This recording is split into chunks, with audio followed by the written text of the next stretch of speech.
Welcome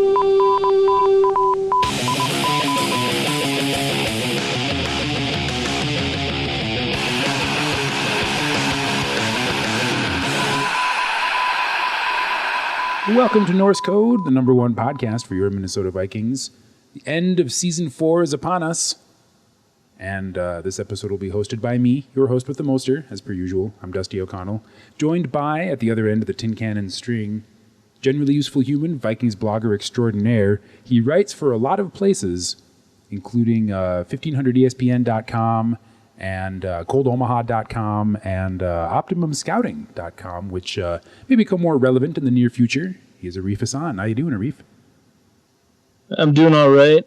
Small annoyances gradually building up over the course of the day. Just found out, for example, that my left control key doesn't work. It turns out I use that a lot. That's the only one you need, right? Yeah, right? Customarily. Well, I'm terribly sorry to hear that. There is nothing more annoying than like one dead key. Maybe like one dead pixel, like right in the middle of your screen. But yeah, I would say that is more annoying. But this, well, we do have one special guest for tonight's show. He is at NFL Draft Scout on Twitter, which tells you almost everything you need to know about him, except for the fact that he is the lead writer, or the lead draft writer for Bleacher Report. And his name is Matt Miller. Welcome back to the show, Matt. Hey, thanks for having me, guys. And I'm looking at my keyboard. I only have one control button, so I would be so screwed if that thing stopped working. Like, you'd be literally out of control. Right? Like, what kind of crappy laptop do I have? So I'm so jealous. It's true. It should be like laptop brochures. It has two control keys. Right? Damn. Page up and page down. Well, you know, I record the show on a kind of a ghetto ThinkPad because it has a solid state drive and runs functionally silently. And, you know, maybe one of the reasons everybody says it has such a great keyboard is because even though it's like the smallest laptop keyboard I've ever used, it has page up, page down, and two control keys. Wow. Rolling around. I just missed the number pad because I got really good at, typing the picks for a mock draft, 1 through 256. Like, I could rock that stuff out like an accountant. And now, it's like on a Mac. It's like I'm getting better, but it still takes me way too long. I only buy laptops with number pads. I couldn't do without it. Yeah, I need to get some of that Turner money and up my laptop game. I think that'll be my 2017 goal. Time for the big 17-inch upgrade. Because that's actually the real reason you get a laptop with a giant screen is so that you have room on the keyboard, like in the case for a number pad. I'm also physically not very strong, so the idea of carrying around a 17-inch backpack, MacBook in my backpack with my notebook and everything, like I don't have the core strength for that, if I'm being honest. If you get a chance, I don't know if they have them in showrooms anywhere, but try out the Dell XPS series. This is not an advertisement. We don't do ads on Norse Code, but you can donate to the show by either going to paypal.me/Norse Code or patreon.com/Norse Code, depending on your preference for being a one-time or recurring contributor.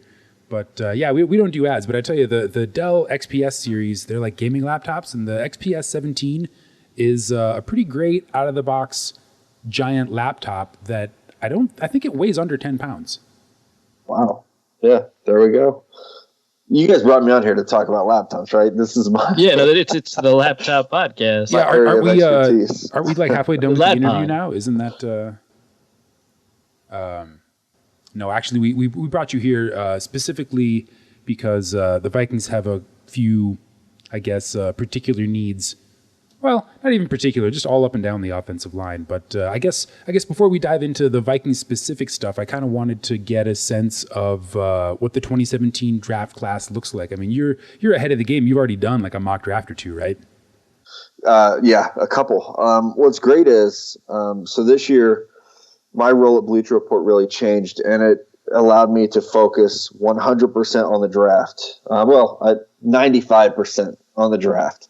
I still do some NFL video, but that's always been my dream. It's always been my goal. Even way back when I started at Bleacher Report, was to convince them that the draft was a full-time sport.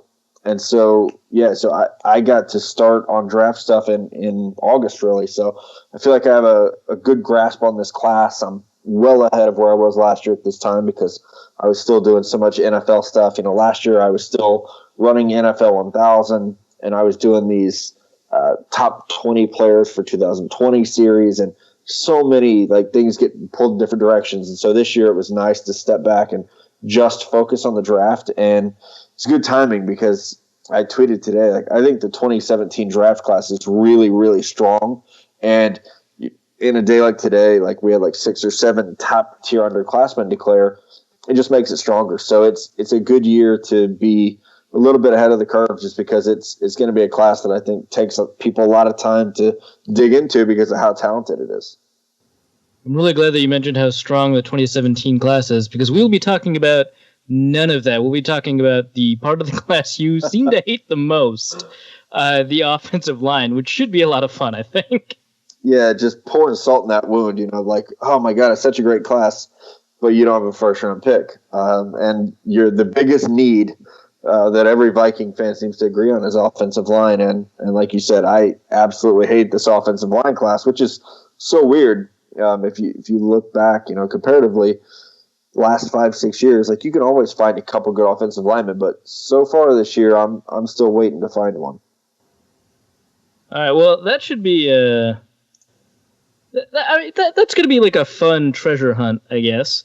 Well, actually, let's talk about sort of the 2017 class in general. Because that's an interesting story. I'm sure people want to hear it. We'll talk about the offensive line class in a little bit, and some ideas I wanted to bounce off of you in terms of team building for the Vikings and stuff like that. But just generally speaking, there's a lot of names that are being thrown around the 2017 class. I don't get into the draft stuff until my team is officially eliminated, which took a long time this year, which is nice. But I'm vaguely familiar with a lot of these names. I know that Jabril Peppers is someone that you think has gotten maybe a bit more name hype than he does, first round quality football talent at the moment. I know that there's a lot of people are talking about Derek Barnett, who is consistent but maybe not athletic. People are talking about Myles Garrett, but there's a lot of names to drop in this draft, and a lot of people think that there's more top 5 talent than there are top 5 slots. So tell us about sort of the names that pop out to you and how good you think those names actually are. Yeah, you're right. It is a weird year because I think there are so many household names, and so you would automatically think okay, these are the top 5 guys. And you mentioned a couple of them. Myles Garrett at Texas A&M as an edge rusher. I think he's the best player in the class. Then you have Leonard Fournette, who, even though he was banged up this year at running back, is still a name everyone knows and is a freakish talent. Then you have Jonathan Allen at Alabama, who's anchoring, the best defense in college football. Jamal Adams, the safety from LSU, great player. Mike Williams, a receiver from Clemson, he's been my number 1 receiver for 2 years, which has never happened before. Just a tremendous talent. This class is probably notably lacking in quarterbacks, which may give people the idea that it's not strong just because there's no Jameis Winston or Marcus Mariota or Andrew Luck at the top. But it's truly, there's that top tier talent, but it's also a very deep draft. So, last year, I was looking at this today. Last year I gave out, I want to say 13 first round grades, which is probably on par with what NFL teams do. You don't actually hand out 32 first round grades. It's just how many players, if everything were equal, would you take in round 1? I think this year I'll probably get close to 20, which is really a lot when you start to break it down. 2 years ago I gave out 15 in that 2015 class that was pretty good. So if it gets to 20 first rounders, that's a pretty damn good draft class. Well, so, we talked a lot about, positions that aren't deep, right? We talked about quarterbacks, offensive line, so that includes offensive tackle, offensive guard, and presumably, although you don't really think of them as first rounders, centers as well. What positions are deep? I know we've been talking about the running back class, the 2017 running back class, it feels like since 2015. And it seems like it's delivered. There's a lot of really good running backs in this class. But besides running back, what else is deep? Well, I actually don't. The running back class has been weakened a little bit by injuries, and then some guys have decided to go back to school. Royce Freeman went back to Oregon. Nick Chubb Freeman's went going back to back? Georgia. Oh, that's too bad. Yeah, so it's like this class was billed as, my God, this running back class is so amazing. But when I look at it now, just to where I have players ranked, I think the corner class is really good. The edge rusher class is going to be really good. The tight end class is great. The safety class is great. And the good news is we're seeing strong positional groups at positions that generally aren't that strong. Safety.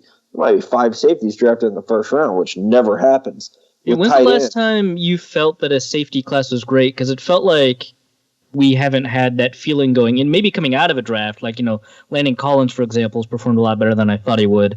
But, going into a draft, it didn't feel like we've had a good safety class since whenever Earl Thomas was drafted. I was going to say since 2010.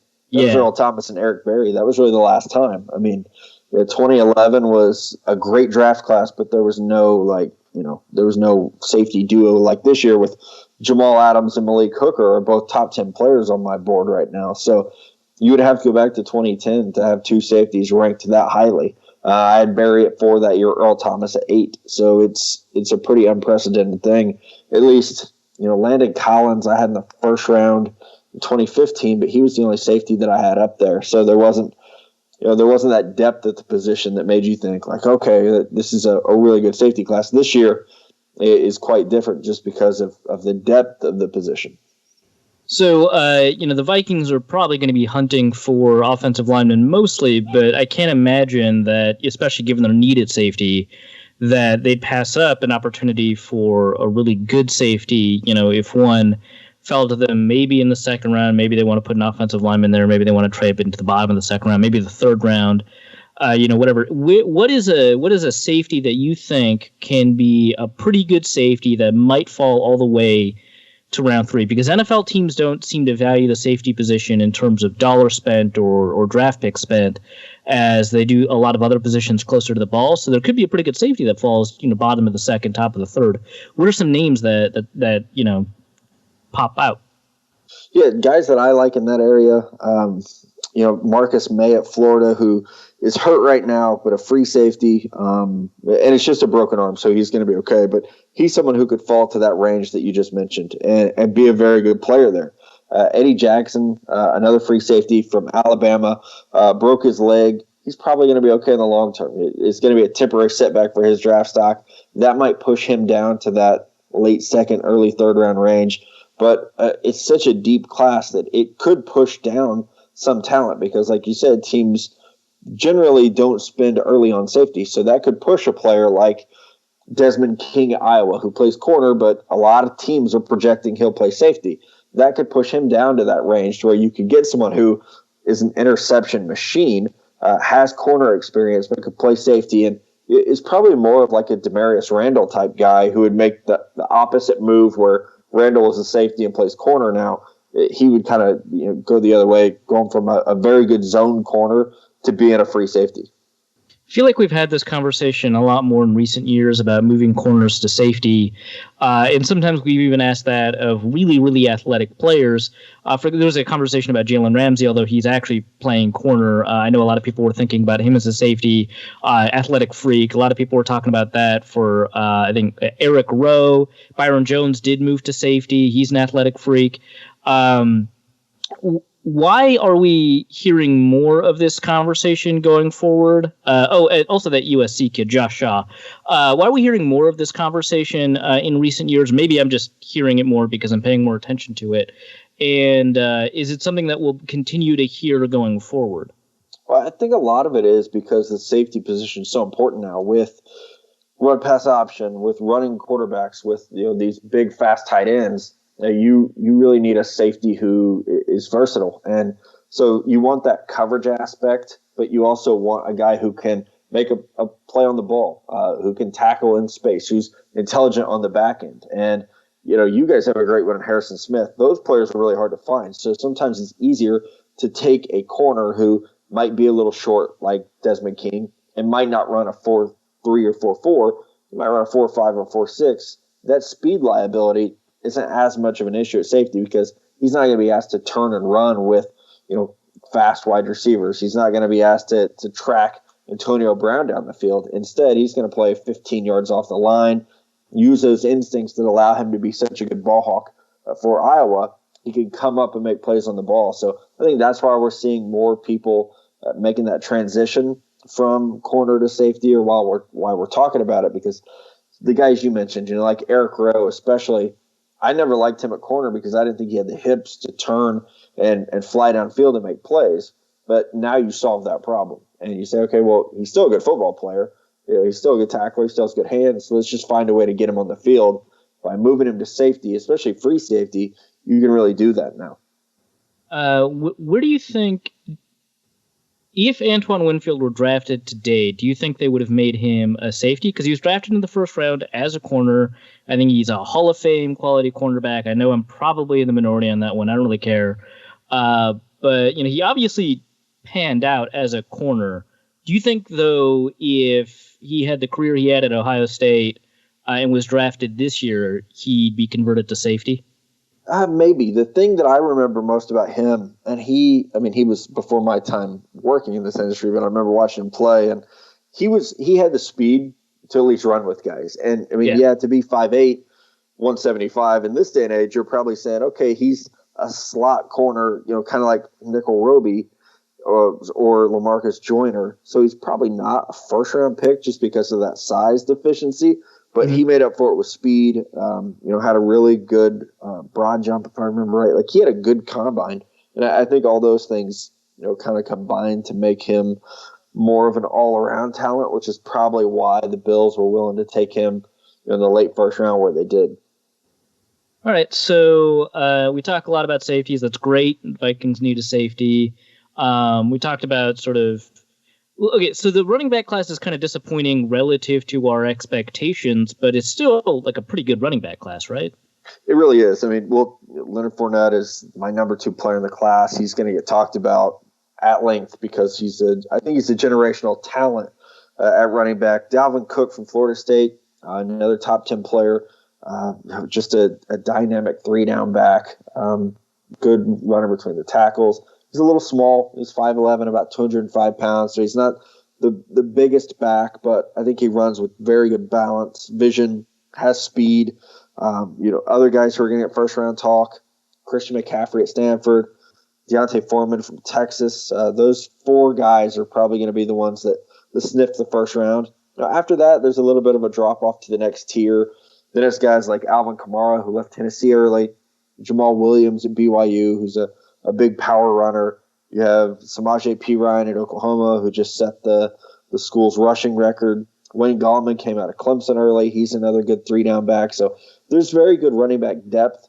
But I think some of the preseason talk about, like, God, this might be the best running back class ever, I think a lot of people have walked back from that early hype and thought, okay, well, like, this is a very deep class. It's probably closer to like what we had last year, with a couple first-rounders, and then just really solid depth. Do you think that happens a lot where we talk up a class in the preseason and it ends up, being maybe not disappointing, but sort of not up to expectations? Maybe in part because players know that, hey, if this class is supposed to be really good, I'll do even better next year, or because injuries occur, because they always occur. Do you think that happens a lot? Oh, yeah. Everyone does it at quarterback, because if I say something about, 2018 quarterback looks good, you get 20 people who are like, well, you guys say that every year. And it probably does get said too often, but it's easy to look ahead. I can say, let's say May 15th, I come out and say, 2018 draft class looks really good. But then you're talking about the potential of players. So if everyone lives in a perfect world, no one gets hurt, everyone develops like you expect, it's going to be a really good draft class. Here we are, it's January. You start to see the reality of injuries. Players didn't develop. Guys, maybe aren't as big or as fast as you thought they were. So you have, it's a different world from May to January when you start to really dig into the class and see who's declaring, who played well, who got hurt, who didn't. Like the running back class, you got 2 or 3 really good players say they're going back to school.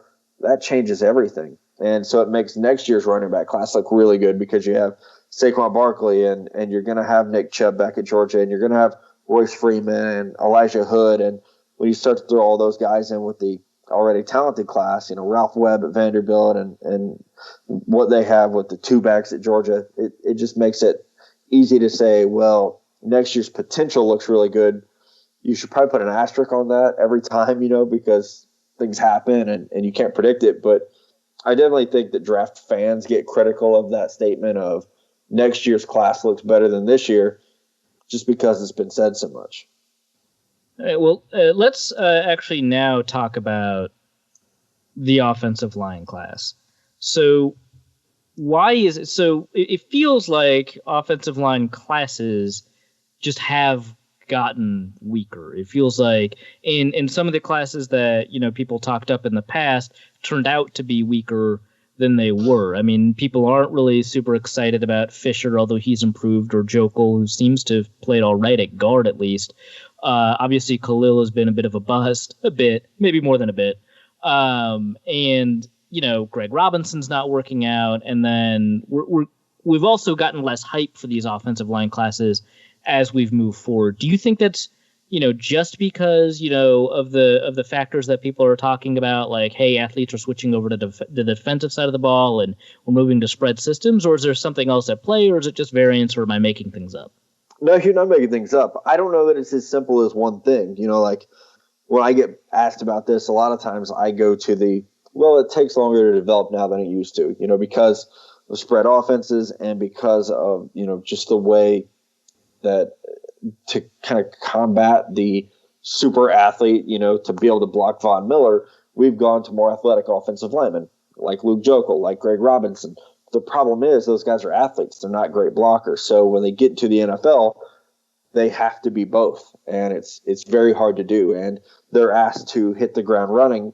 And so I've said that I think with offensive tackles especially, we're going to have to start to realize that there's a 2 to 3 year period where they're going to have to learn on the job a little bit. And it's more of a position that needs development and not just a position where guys can come in and play right away. So, you look at, like Matt Khalil didn't develop, it was pretty good early, but once defenders had film on him, they knew how to counter him, how to beat him up, where his weaknesses were. And he never improved from that. So it's such a hard thing to be a Joe Thomas who's always good, or Trent Williams who's always good. So for the young guys who are doing well, like Taylor Decker's playing pretty well in Tennessee, but in Detroit as a rookie, he still gave up, I think, 5 sacks this year and had a lot of penalties. So it's more about what will he do next year as teams now can focus on his weaknesses. Is he going to be able to improve his game enough? Because it takes a while to master that position. And I think too often Greg Robinson's going to be an all-time miss for a lot of people, myself included, because it's just not there. Like, he's a great athlete who has no understanding of space or timing or how to use his athleticism, because he was a run blocker at Auburn and everyone just assumed that someone that athletic could become a good pass blocker, but he's never been one. So it's really tough, and we probably have to change the way we look at offensive linemen and start to focus. There was a shift a few years ago where it's like, okay, now I'm just looking for athletes.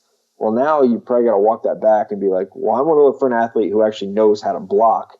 I think that's why this year's class is tough, because Cam Robinson at Alabama is that big, strong athlete, but he's really inconsistent, and there are off-field questions. And you worry about is his quickness going to hold up? And when he's the guy everyone's kind of touting as the first offensive lineman is going to come off the board, like, if that's as good as it gets, then we should all be pretty worried about this class. So that sounds like that's also the issue with Eric Flowers, right? Flowers?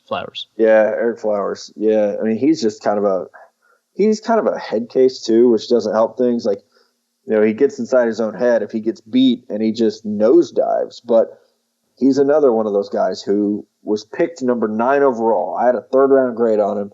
He was picked number 9. So there's this expectation. You need to come in and be the left tackle of the future. You are a top 10 pick. Get on the field. Show us what you can do. And he played better this year, especially in the run game, but he still struggles in pass protection. He gives up a ton of hurries. He gives up a ton of pressures just because his timing is so bad. He just always seems to be late. And his effort throughout games can really kind of ebb and flow depending on how well he's playing. And we've been seeing sort of athletic tackles kind of go, all over the place. We've seen athletic tackles go in the 6th round. I know Jake Fisher went in the 2nd round. We just talked about Eric Flowers going in the 1st round. What is it about you? Because we've been talking about like these raw athletes, Greg Robinson, number 4. What is it about these athletic tackles that separates them if they're all kind of just raw? And I know Greg Robinson is kind of on another plane of athlete than Flowers and Fisher, but Flowers and Fisher, especially Fisher, had really good combines. And, I've seen some pretty good, tackles and guards go in the 6th and 7th round in terms of their athleticism. I think there was like a North Carolina guy that was like huge, for example, that I think the Panthers took. I'm going off the top of my head. You probably know better than I do.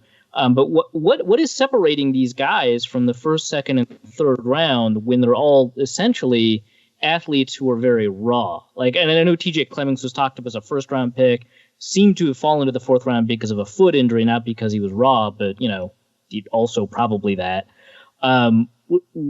What is the deciding factor for a lot of these teams? Is it what they see in the mentality of these players in interviews? Is it that some of them are further advanced than others in terms of technique, and raw is only a relative term? Why is it that one super athletic raw tackle goes in the 2nd round and another one goes in the 5th round? Well, I think some of it is like you said with Greg Robinson. Like, he was such a freak that you just assumed he could learn things. And Eric Flowers was kind of the same way. He was so athletic that you thought, okay, well, like, yeah, we can shape this into something pretty special, because you look at the length, and he did 37 reps on the bench press, and he's got those 34.5-inch arms, and okay, so he's strong and he's long, and I think some of it too is just like you get these weird hype type things, like, oh, Alabama offensive lineman or Miami offensive lineman or Michigan offensive lineman, and there's people start to look at the helmet instead of the player. And so you kind of fall into this trap of you start to imagine the player as something that they're actually not. And like, I'm guilty of that too. Like, there are positions I look at and it's like, oh, well, this Washington wide receiver must be fast, and that's probably a bad example because there is one this year who's really fast. But you start to kind of typecast guys a little bit. And so I think with Eric Flowers is a great recent example of that. I think the Giants just fell in love with an idea that didn't match the player they drafted. Like, they wanted this big, strong guy, and if you watch the film, he was never that. Like, he was very timid on film. He was very average. He never dominated. And so to take someone like that, or take a TJ Clemmings and say, like, even in the where TJ fell, it was like, I watched him at the Senior Bowl, and he was awful. And he is a very good athlete, but he's very, very lean. He has no power in his lower body. So I think to answer your question, teams are ultimately looking for, do you have one elite trait? If you have, if you have athleticism that could be called potential, but you have an elite trait, like Greg Robinson was an amazing run blocker, 1st, 2nd level. He was mean. He was tough. And so that propels him above guys who, like a TJ Clemmings, who had a foot injury, needed to gain weight, but he was raw, so he fell in the draft, as opposed to Eric Flowers, who, length, strength. I think his combine is ultimately what put him in the top 10. All right, so I took a look at your top 50 in your most recent notebook. You said you've got maybe about 20 players with 1st-round grades.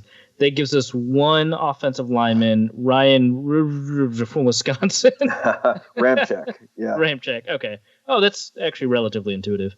And then we go all the way down to 33 for Cam Robinson, 34 for, I can't read my own handwriting, Dan Feeney, I think. That's right, Dan Feeney, Indiana, yep. And then 48 to Forrest Lamp, who I've also seen get a little bit of buzz on #draft Twitter.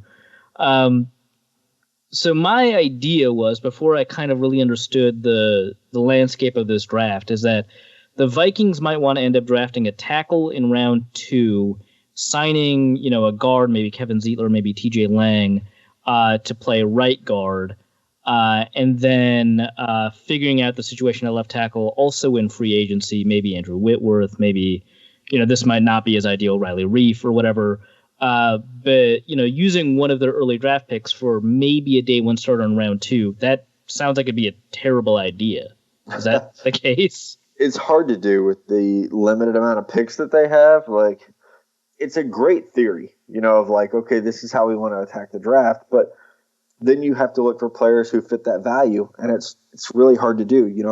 The first pick is at 46-ish, probably. A lot of those names you mentioned are going to be gone because it is a weak offensive line class, and everyone knows that. So it's like being a cute girl around ugly girls. Like, you're going to look a little bit better. Like, that's all the offensive linemen in this class. Like, everybody is going to look a little prettier on draft day because this class is so bad. So Forrest Lamp, who would be a pretty good value at 46, like, that's about where he should come off the board. He might already be gone because teams are going to start to reach a little bit because, oh man, it's a bad offensive line class. We need a guard. If we don't get one, there's not another starter that we're going to find in the second round. So Forrest Lamp goes at pick 35 instead of 45 to 50, and then you're left kind of scratching your head. So, like, it is great to say, I'm a Vikings fan, our offensive line sucks, we have to draft one in the second round, but the value of the class doesn't match that need. So then it becomes an issue of, you got to hope your front office is looking at the big picture and says, we're probably not going to get a good offensive lineman around two. We better address this another way, whether that's free agency or trades, or however they can get some big bodies in there. So one relatively late riser that wasn't in your top 50, I don't know if you need more games on him or if you just don't think he has enough talent to be in your top 50, is the really old dude from Utah, Garrett Bolles. I think he's old, right? He's like 25? He is, yeah. So the reason he's not in there, he hasn't declared yet. I would say there's a good chance he does. Wait, hold on. Does he have a chance to go back? Yes, he does. So that's like, I get a lot of questions about that because, draft Twitter loves to look at how old these guys are, and that's a big part of it. But he is only a junior, and he's had like a rough road to this point. Right. He was arrested. He was homeless. He served an LDS mission. Like, he's been around the block. The reason he served the mission is because, like, he converted in response to, like, he found God in response to all of these problems he was having. And, like, he has a great story, right? Really does, yeah. Just a tough kid, was arrested for vandalism, spent some time in jail. Father kicked him out. He was kind of adopted by some mentors who got him into the Church of Latter-day Saints. He's married. His wife is pregnant. So, like, yeah, a lot of signs are pointing to him coming out, but he hasn't yet. So if he does, he would be one of those, like, late risers, like you said. I mean, he has experience at left tackle. He's a good athlete. He has I think he has a lacrosse background, which is really nice because, he's got some movement skills. He did give up some sacks and hurries this year, but I'm not as worried about that because I think the tools are there for him. Probably needs to get a little bit stronger, but in a bad class, he's the kind of guy who could rise up the board a little bit. So that's kind of almost exactly the kind of guy I'm thinking about. Maybe the Vikings would still have to trade up from 46, but that's the kind of guy I'm thinking about. Maybe you could start him at day one. I don't know. Like, you would know better than I would if he could potentially be a day one starter, but maybe you could start him day one with a relatively late pick, because I feel like he'll probably be devalued because of the age. Everyone remembers Danny Watkins, and teams are paying more and more attention to age, it seems like. And I don't think that's just like a draft is paying more attention to age, so we're paying more attention to teams paying attention to age. I feel like teams genuinely are. And so I feel like he could be the kind of guy who falls and could be a day one guy if he declares. No, I definitely think he could be. And to your age point, though, every team I've talked to says we don't pay attention to it unless you're going to be 24 or older as a rookie. So he falls into that category of, okay, we're going to worry about it a little bit because, he was born in 92. So he'll be 25 when his rookie year starts. So that he's at that point where you're like, okay, well, now you're 30 or 29 or 30 when your first contract ends. So that's when it starts to become more of an issue. All right. So beyond that, I know that there was preseason hype for, I think his name is Bisnawati from Pittsburgh. I don't really see his name mentioned anymore. And then what was the name? McDermott from UCLA, Chad Wheeler from USC. Why aren't I seeing those names now? McDermott got killed by Myles Garrett week 1. So, like, his draft stock literally died on the field week 1. And it was like, maybe we should move him to guard. So, that's how it happens. And, like, Wheeler from USC, he's a pretty good player, but he'll probably be a guard. And Bisnawati from Pitt, he's an okay player, but he's probably a 4th rounder. And so it's one of those things where we're kind of saying this with the quarterback class, when there's not a clear-cut guy, people just throw shit on the wall, with these names of like, well, this is my QB1, because there's not a Jameis Winston or an Andrew Luck, or, there's not that go-to guy where everybody's like, yeah, man, this is the guy. So it's easier to just kind of, chuck some names against the wall and hope one of them sticks. All right. So then the $64,000 question is, you're in the Vikings front office, you're asked to present some sort of plan. I know this isn't how it works at all, but whatever. You're asked to present some sort of plan for how to solve this offensive line problem to the best of your ability that you can, so that you have a functioning offense week 1, and you're given free agency options, you're given some reasonable trade options, you're given the draft. What do you do? And we know that you can't just automatically assume that you can sign Andrew Whitworth. I mean, that'd be great to have him for 1 or 2 years before he decides to retire. Or Kevin Zeitler, is maybe a more reasonable option at guard, but you can't necessarily assume you'll get TJ Lang or whoever you want, right? But if you're constructing sort of a plan for how the Vikings can have even just a below average, I mean, that's all I'm asking for, even just a below average line. Like, what do you do? It sounds really, I don't want to say hopeless, because that's reserved for, apocalyptic scenarios, but it sounds kind of hopeless. It does. I mean, it's not a 1-year fix is really the way you have to look at it, because there are other holes on the roster. There are other areas where you need to get younger players, and without a first-round pick, that's automatically an issue. So you mentioned some good free agents. I would look at Ronald Leary from Dallas, who's going to be a free agent. Yeah. And figure out a way, okay, we could plug him in at guard, and he's probably not going to, he's not going to be getting the $5 million a year at guard or whatever. So he would definitely be an option. You mentioned Riley Reif. You have to like the versatility there. He's played left tackle. He can play right tackle. He can kick inside to guard and be a good player. So I think you have to start looking for values.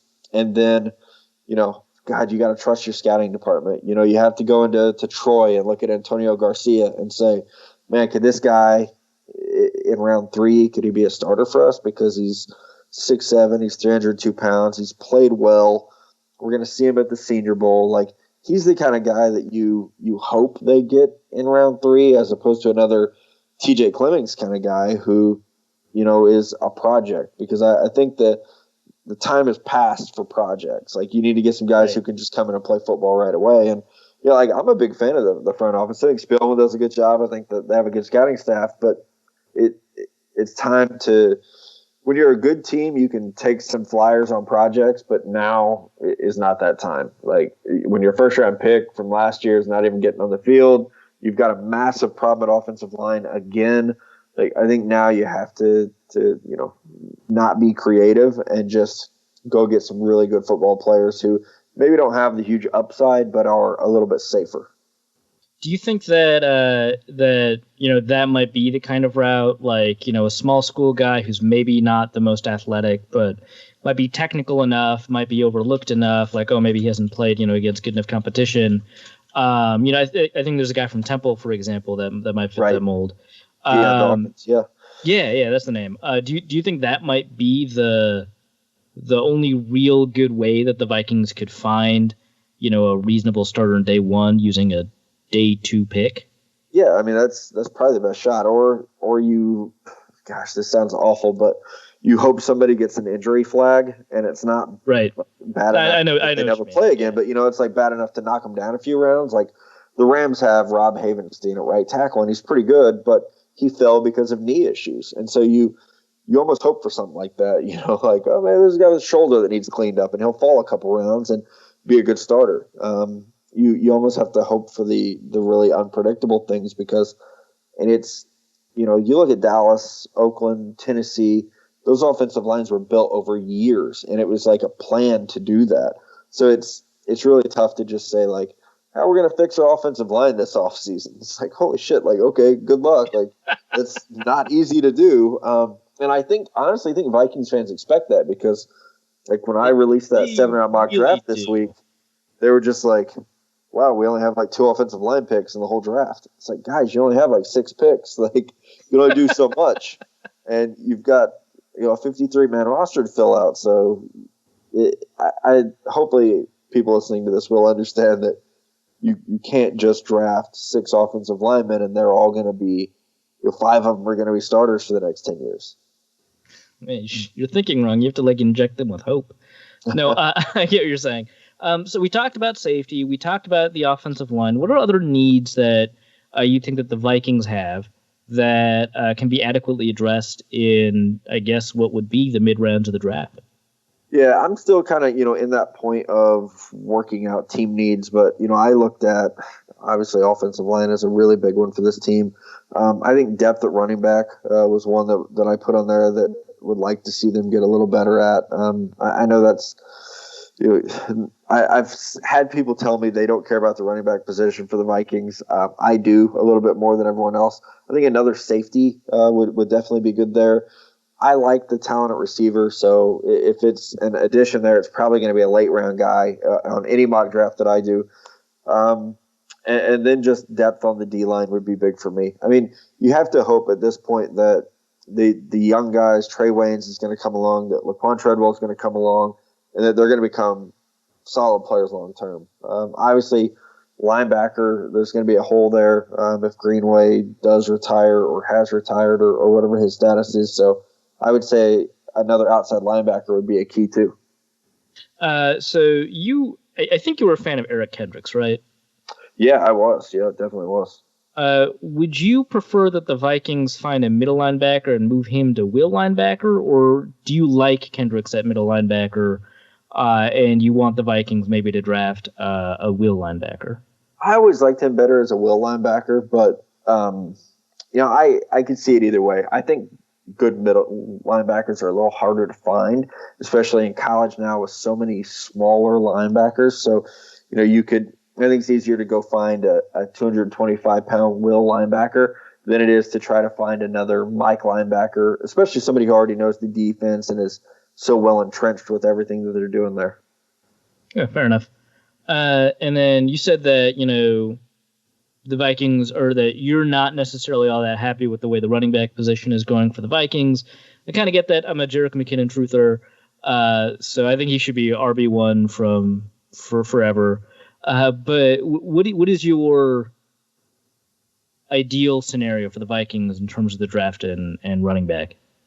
I think that could, easily be if there's not an offensive lineman, it could be a round 3 ad. It could be a round 4 ad, and you could still get a good value there. I mean, Jordan Howard, Paul Perkins, those guys were mid-round picks and really good running backs right now. So with the depth of this class, I think you could grab a guy like Wayne Gallman or Alvin Kamara or Brian Hill from Wyoming, some of these middle round guys who have some starter traits, and it's not a number one need, it's not a priority, but if the value matches up in round 3 or 4, that's where I would start to look at it. All right.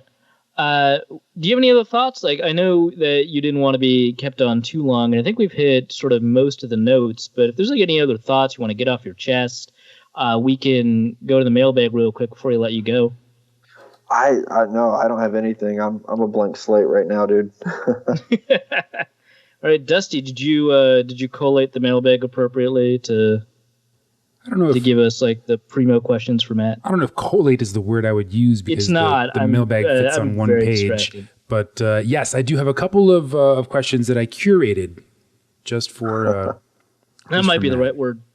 Whatever. I work with words for a living, so you're probably wrong. Wow. All right. Justin Rubin at _ Justin Rubin writes in, how do scouts weigh athleticism versus technical mastery?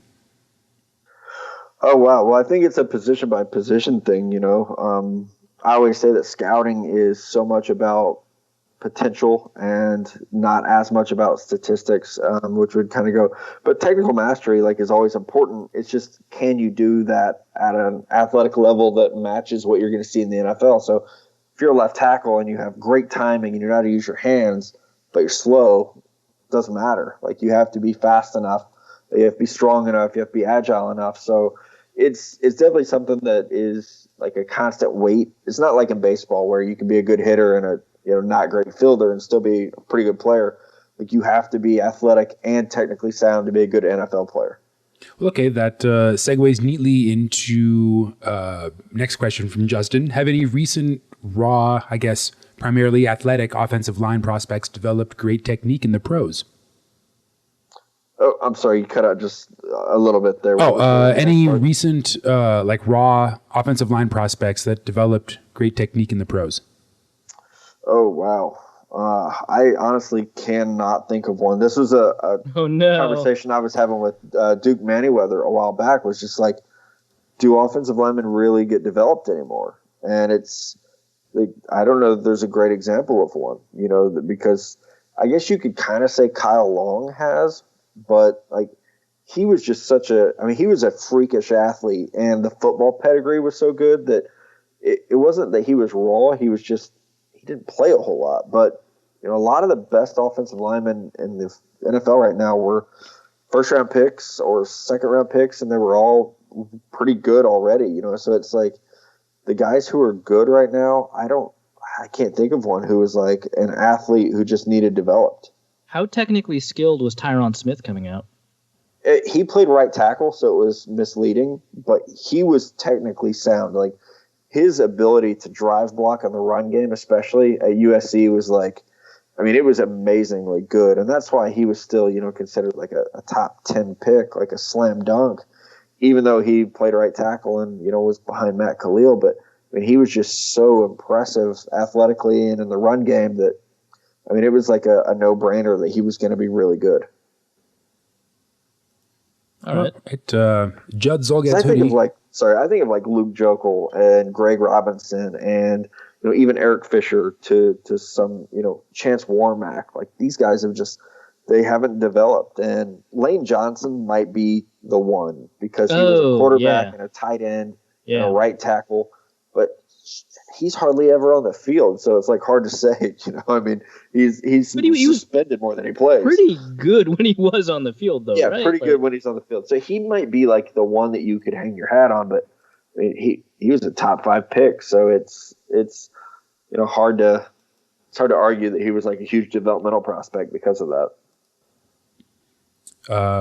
Judd Zolgad's Hoodie at JZ Hoodie on Twitter writes in with a few questions. One, should the Vikings go all in on signing Andrew Whitworth? Oh, wow. I don't think I would go all in on a guy at that point in his career. I think he's 35 years old. He's kind of hinted at retiring already. I just wouldn't do it. Not all in. I know this team's close, and they went all in to get Sam Bradford, and I wouldn't do it. And I like Whitworth. I think he's a great dude. He's a very good leader, good left tackle. I wouldn't go all in on it, no. Well, here's maybe a more interesting version of the question. No offense to you, Hoodie. But like, at what point do you say no? Like, what contract terms are you saying it's not worth it? Is it maybe it's guaranteed over the course of 3 years? You start saying no. Is it a certain amount of money, even if it's only for 2 years? Like, what's the point where you're just like, I'm not feeling it?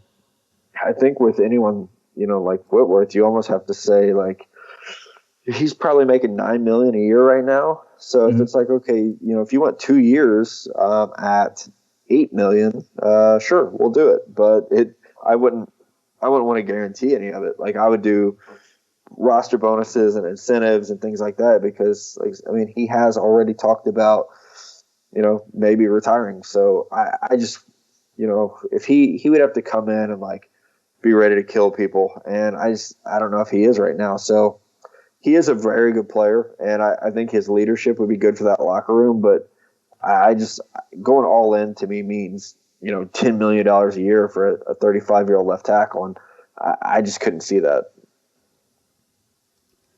We will probably not see you before Valentine's Day, so Hoodie wants to know, Matt specifically, what do you recommend cooking for your significant other that day? Oh my goodness.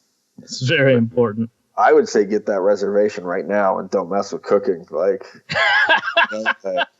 no way. Get the know your strengths and weaknesses. That's good. Exactly. Then you got to clean up after. Like, I want to go from dinner to like end of the night. You know, I don't want to have to clean the kitchen. And no, there's no way. I would. Yeah, that reminds me. I should actually put that on my calendar to make a reservation soon, because no way in hell am I worrying about grocery shopping, cooking, and cleaning up. It's just not. It's not going to happen. Not during draft season. Matt Miller prefers a high success rate. Exactly. Yeah, I'm all about proving that, you know, we know what works. Let's stick with it. And finally, have you taken out a restraining order on Arif yet, or are you too afraid of retaliation? No way, man. I think we're even Facebook friends. Like, we're official. We're homies. There's no way.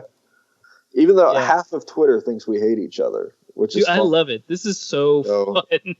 I still, people like favorite things that you said to me that they think you were like really going in on me. And it's like, God, if you guys only knew the long romantic walks we take talking about Teddy Bridgewater. Like, well, someone has to. No one else has this season, other than occasionally lamenting his loss. It's been rough for me. It's been a long year. I didn't think it was a skinny niche the whole time. They knew. Those old white scouts knew the whole time. What fools we were. It's like seeing the signs of Brexit happening. You're just like, no, there's no way. And you're like making fun of it. Like, no, come on. This is ridiculous. It's ridiculous. And then sure enough, one knee was just too skinny. It's like Bridgewater's knees, Brexit, and Trump being president are just like the three things that we all should have seen coming this year and didn't take seriously enough. Purposefully did not see them. We refused to look. I'm guilty of all three. I'll tell you, that's the truth. Me too. And you'd think by the third time we would have learned, but no. Nope. No. Do you have anything coming down the pike? More mock drafts, or like a big feature that you're working on that you would like to plug and perhaps scoop yourself on our show? Usually it's only Arif that does that. You know, I don't have any huge features coming up because I just did the ridiculous 7-round mock draft. So next week I'll do a big board, like a top 300 big board. And after that, I'm on the road so much this month that, I've got playoffs, then Senior Bowl, then Super Bowl, and then the month is over. So, I have my weekly scouting notebook that's like I think great. My mom thinks it's great, like an all-encompassing draft article that comes out every week. So I usually throw a mock draft or a big board or something rankings related in there. Have an interview with someone draft related every week. So that's really what most of my attention goes to right now. Oh, and we have a live draft show on Thursdays at 1 p.m. Eastern. So that also takes up a lot of my time. And that can be found on Bleacher Report, presumably? Yeah, the draft show is on Facebook, actually. So if you like the Bleacher Report Facebook page, and you can actually get notifications that'll remind you. So it'll just pop up and be like, hey, Bleacher Report NFL Draft Live is going to start in 10 minutes or whatever. So, yeah, it's like a 30-minute draft show every Thursday at 1 o'clock. So get live with Matt Miller and friends. And also, it's great because I think it's the only draft show right now. Like, it's myself, Steven Nelson, Michael Felder, and it's not a TV show because we're not on TV, but it's like 30 minutes of solid draft talk, and we try to get involved and take other questions. Felder brings all the energy to the show, so he's very much needed. He's a great comer, because he knows so much stuff, and he's got all this energy. I love him. Yeah, he's so fun to work with, and I've told him this before, so not talking behind his back, but I didn't get him at first. It was like I knew we were working together, so I followed him on Twitter, and I was like, "What is this guy about?" Like, he's tweeting about Real Housewives of Atlanta and his travel fears, and I'm like, "What did we get ourselves into?" But then you meet him, and it's like, "Oh my God, he's like one of the greatest human beings you're ever going to meet." So we have a lot of fun together, but it definitely it's a fun contrast between my style and his when we get together. A real life polymath, one might say. You can also follow Matt on Twitter at NFL Draft Scout. And of course, his work on Bleacher Report is second to none. That's why he is the lead draft writer there. Matt, thank you so much for being on the show. We look forward to having you back once or twice more in the intervening time between now or the draft, if that's acceptable to you. Sounds great. I appreciate it. Awesome. Take care, man. All right. Thanks, guys. Always a great show when we get Matt on. He is, he's talking about, I'm blanking on his name, his co-host. Michael Felder. Yeah, Michael Felder as a polymath, but, you want to talk about expertise. Miller's got it. I don't think I know of anybody in the draft business that works harder than Matt. He definitely, hashtag grinds the film, but also has got like a really good database on players and stuff like that. I love talking to him. Well, and I think it speaks to the strength of his work that Bleacher Report was finally like, all right, if you want to spend the entire year getting ready for next year's draft, then you do that and we'll pay you. So yeah, no, definitely. Well, we do have a little bit more mailbag stuff and then just some other Vikings notes to tie up before we peace out for the week. Logan Reed writes in, I enjoyed the subject line to his email. He was like, first food related question. I was like, wow, congratulations on breaking the seal. You joined the, I think we might be approaching a majority of question askers who have submitted at least one food question. At any rate, he writes in, yeah, that's true. What are the proper ham sandwich toppings? I use whipped dressing and mustard. Oh, I hope you're not talking about Miracle Whip. I think he means Miracle Whip. And what does it the oatmeal say? It tastes like goblin cum? I think that's what the oatmeal said. Not wrong, but not what I would have initially gone with. Right. Well, so I didn't used to have too strong of an opinion on Miracle Whip versus mayonnaise. Growing up in Grand Forks, I initially thought they were actually maybe the same, especially because I didn't grow up in a household that like valued mayo, right? Like that kind of makes sense. So I didn't like have it at home. So I didn't really get it. And then one day, like the differences were so obvious that the Miracle Whip tasted not like sour, but like rancid. And I just could never have it again. So when I was growing up, my parents were both big Miracle Whip enthusiasts. So I, of course, grew up thinking they were the same thing as well. And they are not. I was in high school the first time I tasted actual mayonnaise. And it's like finding out that Santa Claus isn't real. I feel betrayed. I was just like, this is terrible. I could have been eating this rich, delicious sandwich spread instead of that like overly acid, like lemony, like whipped dressing. But yeah, it's weird. So not to, and I believe this is actually Logan Reed writing in through James Reed's account. He just didn't sign it Logan Reed this time. I thought I said Logan Reed. But okay, whatever. I meant to. I know it's Logan. Yeah, sorry, Logan. If indeed apology is necessary, another apology, Logan. Don't mean to poop on your tastes, but don't use whipped dressing. If you really hate mayo, I mean, all right, I guess we'll allow it. But my biggest concern I here, guess your tastes come before ours when it comes to designing your sandwich. But for me, it definitely includes some mayo. I believe if the mayo is made with olive oil and has garlic in it, it's an aioli, and I guess I prefer that. But whatever, fancy mayo, regular mayo, mayo of some sort. I think a cheese works really, really well with ham. That's not controversial. I want a crisp lettuce, not like, I usually like butter lettuce for a lot of things, but like something like sharp and crisp is good. And like a tomato, and maybe that's it. Mustard, yeah, of course, that too. But maybe that's it. I don't think it needs a lot. I don't want a pickle on it, but it'd be a pretty simple sandwich.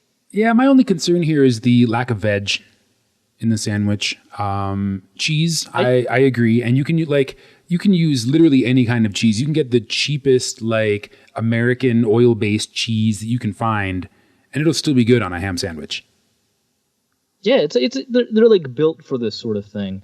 And I think that I don't know, the nature of the ham sandwich is that it doesn't have too much veg on it anyway. So, like, it doesn't seem like a sandwich that needs too many complications. In fact, even if you had it with like Wonder Bread or whatever, it would make sense to me. Just not Miracle Whip. So if I do like a hot ham sandwich, like if it's toasted, then if it's toasted, get rid of the Wonder Bread. Ham, cheese, and red onions, and like maybe a tomato. But that makes sense. But if I'm doing straight up, I think if it's toasted, it's a different story. Yeah, it's a little different story. But with a cold sandwich, I like to go kind of like ghetto and fancy at the same time. I'll do like ham and some of that really like cheap cheese you can find, like the kind that comes individually wrapped, and a little handful of arugula and some olive oil.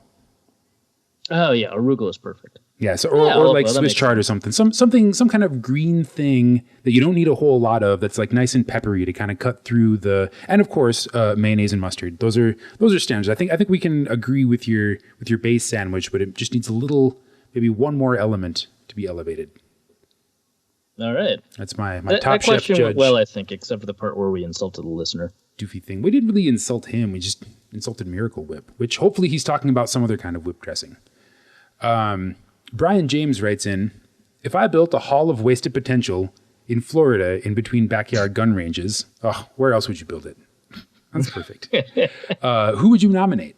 Candidates should have had the talent for greatness, which was squandered or cut short by injury, PEDs, toxic personality, off-field issues, bad team, bad work ethic, Wizinator. It would be thematically appropriate to go position by position, but quitting before the end. I guess I feel like I should have prepared for this because I saw this come in and I thought it was a really good question. I didn't think about it. My first response actually immediately is myself when it comes to my college debate career. That would, like, our team, so our squad called me and my partner, or team Unfulfilled Potential, because it was not evidently called that.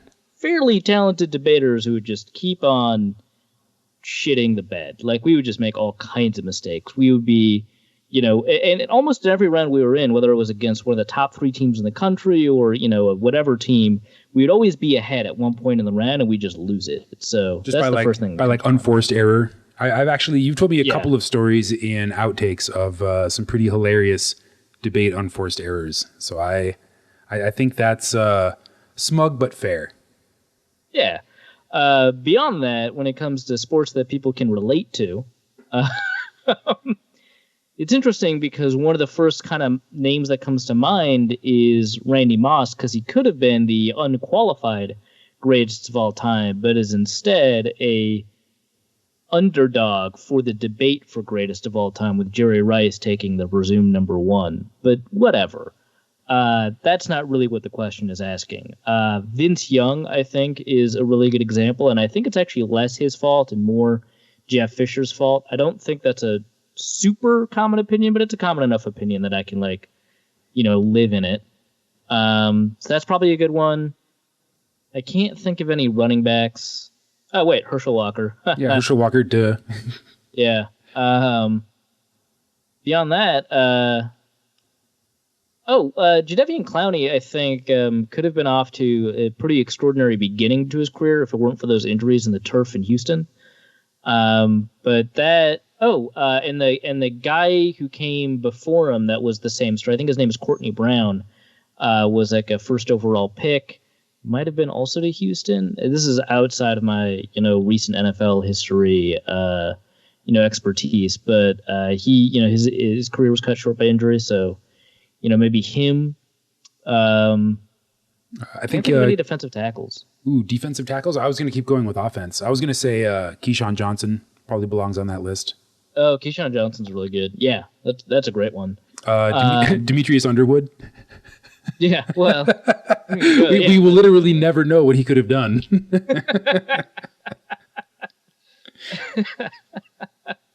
Yeah, definitely Demetrius Underwood. I don't think you could say someone like Troy Williamson, because then you'd have to basically say Greg Little, right?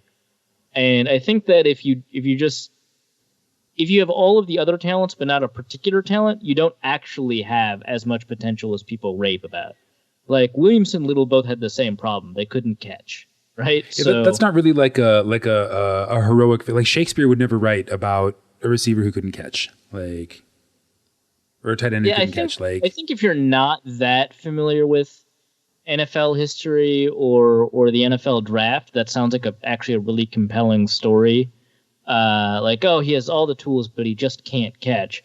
Whereas if you're somewhat familiar with the NFL, you're just like, yeah, that story's as old as time. I'm sorry. he just was not very good at the thing they hired him to do, which that's not a great story. Gosh, let's see, tight ends. Oh, Tony Moeaki. I think his issue was injury, right? He was really good his rookie year in Kansas City, and I think it was either an ACL or some other injury. And then he bounced around for a little bit and he couldn't do anything. So he's probably a decent tight end example. Should we even bother with offensive line? That's really, I mean, okay. So this is actually the take I have on TJ Clemmings, is that he was set up for failure by circumstances, not necessarily by the team. Oh yeah, we talked about this last week. It was just he was taken out of the oven too early. Yeah, exactly. That's a great analogy because it changes the chemical structure once it starts. Okay, that's a great analogy. I love that. So I guess you could say him, but he's definitely not the prime example of an offensive tackle who's like unfulfilled or wasted potential. Maybe Matt Khalil is actually a pretty good example. I don't know about that. I feel like his constant injuries and his like work ethic, which I don't think enough people talk about, but I think his work ethic and constant injuries played a significant role as to why he could never be as good as his rookie year again. All right. Defensive line? There's Courtney Brown and Jadeveon Clowney. Yep. Defensive tackle, still blanking. I'm sure there's some really good names. I'm sure our listeners will come up with a bunch of really good names too. Because I kind of want to get a lot of answers to this question so that we can have like an all-time roster of this. Yeah, let's maybe revisit this like in coming weeks. If you have any ideas for the Hall of Wasted Potential, please tweet them at us at NorseCodeDN or email them to us at norsecodepodcast@gmail.com. Right, and then we could debate, like, for example, between Johnny Manziel and Vince Young, for example, or whatever, right? Oh, Vince Young, for sure. I would take Vince Young, too. But I think enough people would say Johnny Manziel that it's interesting. That would make for a great episode of wide receiver. Whatever, let's go back on defense. Cornerback, any names coming to mind for you? Like, who could have been a good cornerback but wasn't because of either injury? Oh, Cedric Griffin, but I don't think he goes into the Hall. He's just an example of one. Oh, gosh. I know who my answer at safety is. Bob Sanders. Really? No, yeah, actually. He was the defensive player of the year for like 1 year. That's the year the Colts won the Super Bowl. I think that was the year he was defensive player of the year. I have to confirm that he was in fact defensive player of the year. Anyway, he was Antoine Winfield at safety without the injury resilience that Antoine Winfield had. Like, all the concerns that people have about small defensive backs, and especially small defensive backs who love to hit, were true for Bob Sanders. He just broke every single season. So, yeah, I would say I think he was a Hall of Fame talent. So he's the safety, I would say, is the Hall of Unfulfilled Potential. I'm consulting the internet as best I can for assistance on cornerback. Boy, God, I wish I could come up with an answer. I really should have prepared for this because this is just such a good question. It's okay. We'll come back. We'll come back to it. I think. Do we already do? We already did all the defensive tackle spots, right? Because honorable mention has to go to LaTroy Guion. Maybe. He's really good in Green Bay, which is distressing. But yes. But I don't know, maybe. That doesn't feel right for whatever reason. But a linebacker, I'm going to pick Chad Greenway because that's hilarious. But he's so nice. He's very nice. I'm just saying, how much longer could his career have been if he never tore his ACL in 2006? That's all I'm saying. Oh, actually, real answer instead of like a troll answer. EJ Henderson. Ooh, yes, I like that. Yeah, and obviously these answers are really Viking specific. So like people should really respond with non-Vikings. We can expand. I know. Oh, Chris Borland. That's a great linebacker to put up there because he had a fantastic year before he decided to retire for entirely reasonable concerns about concussions. So that's a real name to put there. That's too bad, I guess. God. I feel like I failed the question asker, but really want answers to this so that we can put together an all-time list. It's probably too early to judge on Earl Thomas, huh? He's just been great until I think he tweeted out that he's coming back. So yeah, not him. Yeah, and now I'm down in like Pro Football Reference, like guys that started 2 games, like the 1300th ranked defensive player.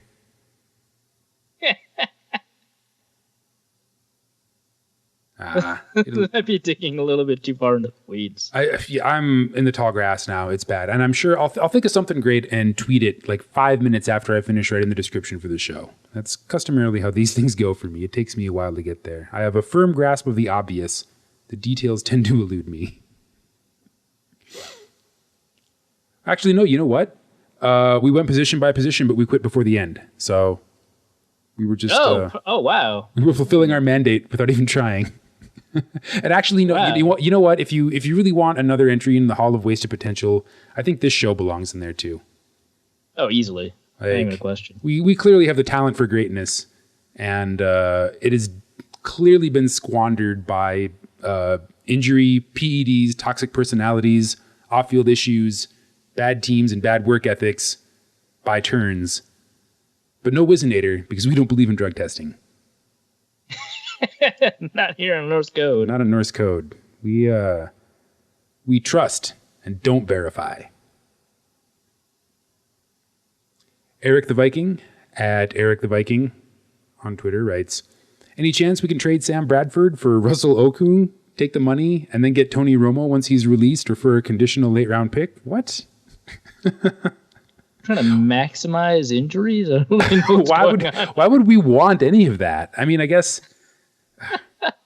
I would like Russell Okung, but I don't like. I would also rather kind of still have Sam Bradford. Can we do that? Is there some other path to Russell?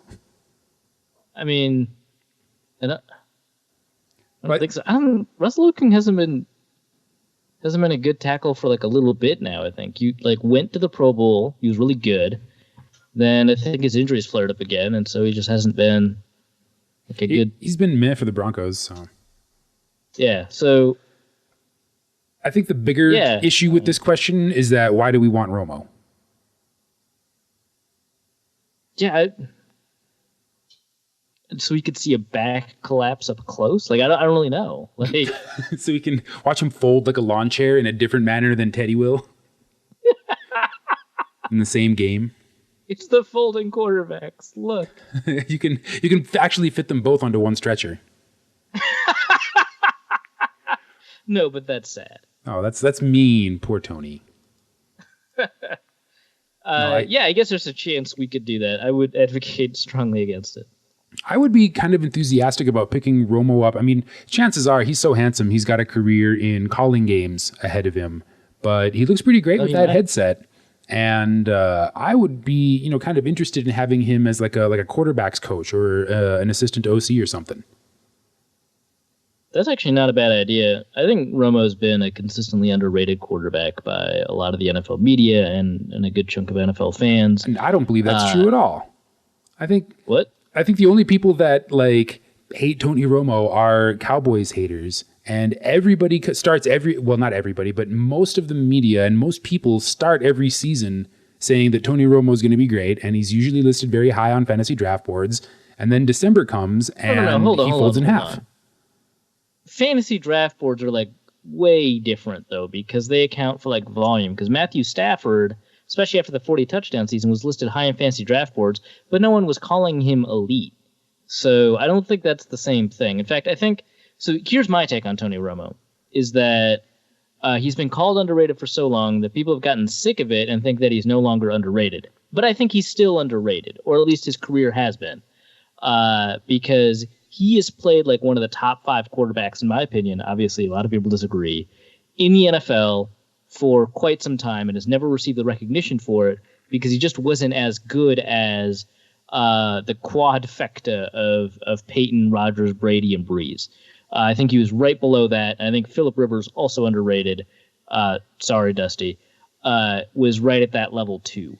And I think that for fair. A lot of his career, he's been better than like Roethlisberger. So like that's where I think Tony Romo is. And so if the Vikings signed him for like 1 year or whatever, I wouldn't be so upset, but I don't think it would necessarily be the right move. Okay, all other things being equal, who would you rather have, Tony Romo or Andrew Luck? Tony Romo. Well, I hate Andrew Luck.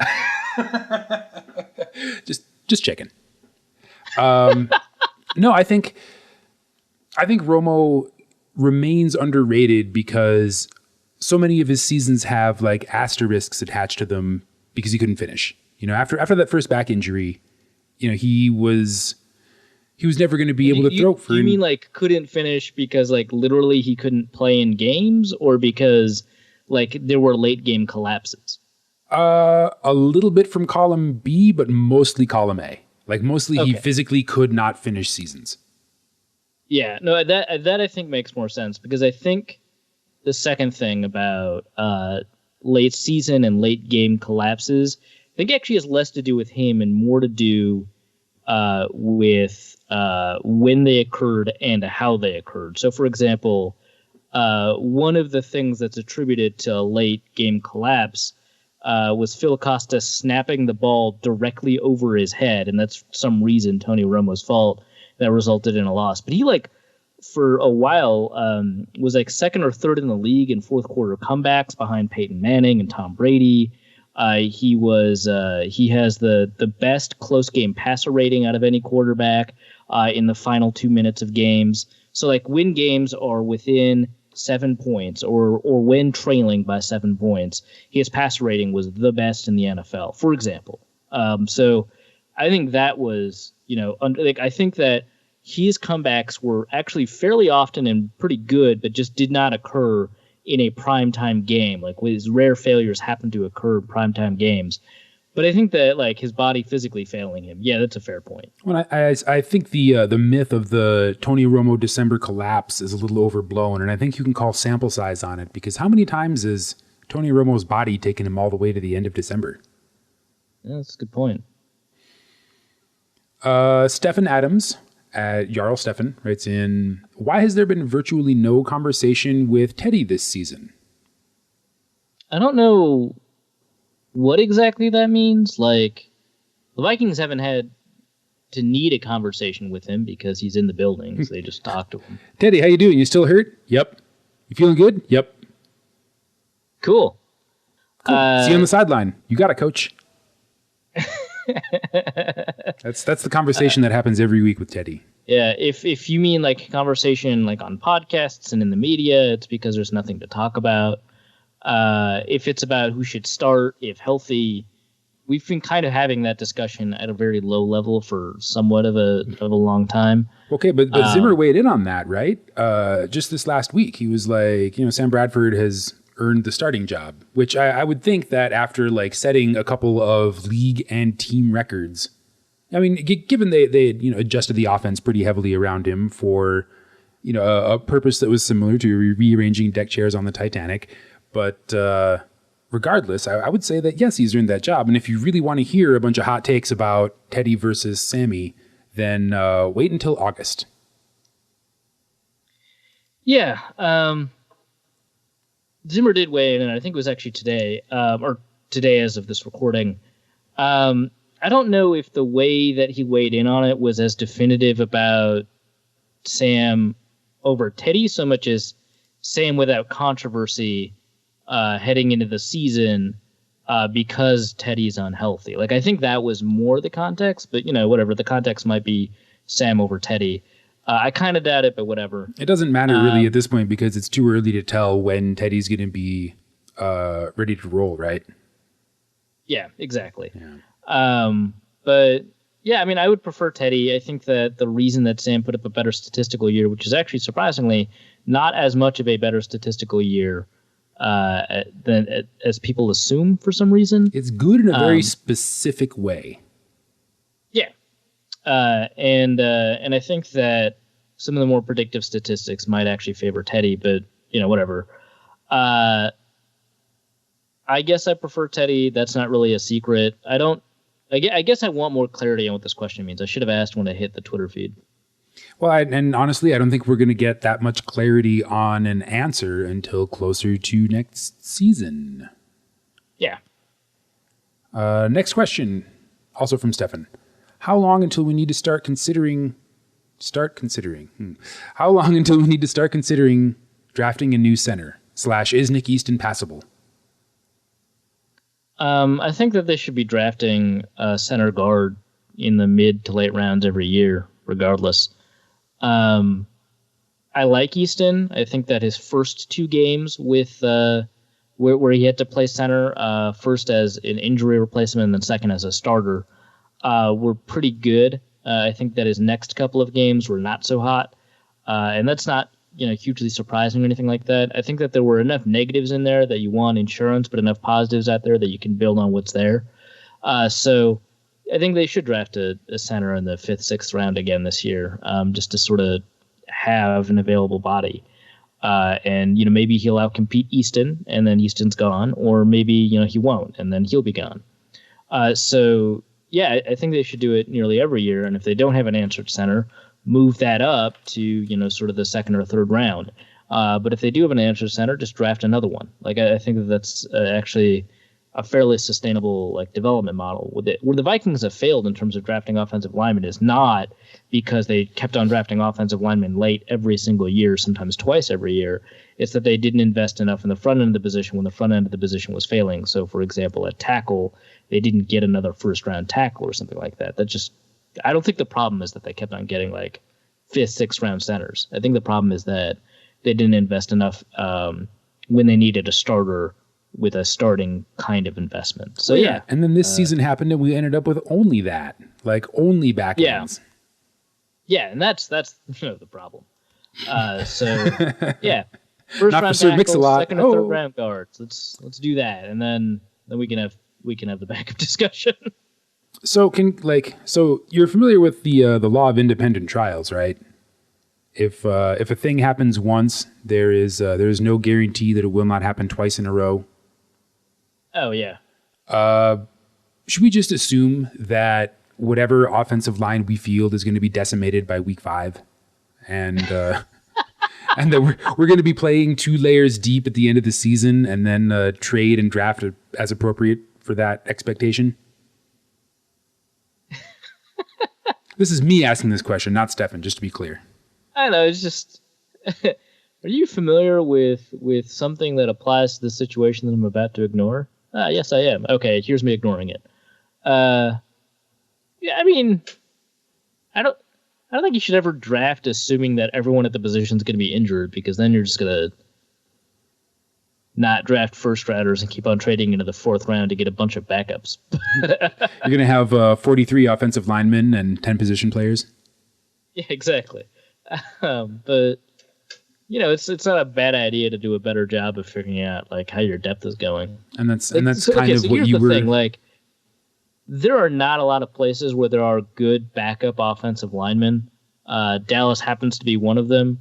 But I mean, there are probably a few places where they're better than the Vikings. But what? So, 1 out of every 3 offensive lines is, quote unquote good, if even that. So there's what, yeah. 10, 8 in the league about? Yeah, and I think that you'd have trouble coming up with maybe the 7th or 8th place, just because I think offensive line, it's become kind of a meme, but it's true still that offensive line play has gotten a lot worse. So, I mean, it's pretty hard to find those backups. I kind of don't blame Spielman as much as a lot of people do on this offensive line problem as it kind of cropped up this year. It's true. It was. We actually have been over just how unlikely it is on this show, and the answer, very. Yeah. Last question from Stefan: pancakes or waffles? I want to hear you answer this first. Waffles, because any bread with crispy is better than any bread without. A shockingly sophomoric answer. The thing is, I'm just saying that your rule is like ridiculous. I think it's true for most food. I mean, would you rather have warm bread or toast? Would you rather have like Wonder Bread or a baguette? But that's ridiculous. Like, would you rather have like a pile of gold or really soft, useless metal? Like, what the issue here is not that gold is harder than some random soft useless metal. It's that it's gold. Like, obviously a baguette's better than Wonder Bread, but it's not because Wonder Bread is soft. It's because Wonder Bread is bad bread. Okay.